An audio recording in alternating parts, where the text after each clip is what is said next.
Andhra Pradesh deputy CM Pawan Kalyan Kondagattu ఆలయ అభివృద్ధికి ప్రత్యేక చొరవ చూపుతున్నారు. మన రాష్ట్రంలోని పాలకులు కొండగట్టు అభివృద్ధికి అంతంత మాత్రమే నిధులు విడుదల చేస్తుండగా గత ఏడాది కొండగట్టు దర్శనానికి వచ్చిన పవన్ కళ్యాణ్ ఆలయ పరిసరాలను పరిశీలించి అభివృద్ధికి సహకరిస్తారని తెలిపారు. కొండగట్టు అంజన్న ఆలయ సన్నిధిలో 35.20 లక్షల కోట్లతో 96 గదులతో సత్రం నిర్మించడానికి టీటీడీ తరపున ఆమోద ముద్ర వేయించారు.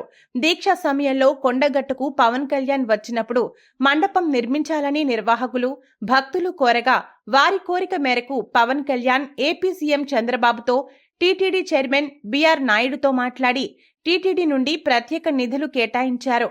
అందుకు గాను 35.20 లక్షల రూపాయలను కొండగట్టు ఆలయ అభివృద్ధికి, సత్రం నిర్మాణానికి పూనుకున్నట్లు ఓ కార్యక్రమంలో డిప్యూటీ సీఎం పవన్ కళ్యాణ్ వెల్లడించారు.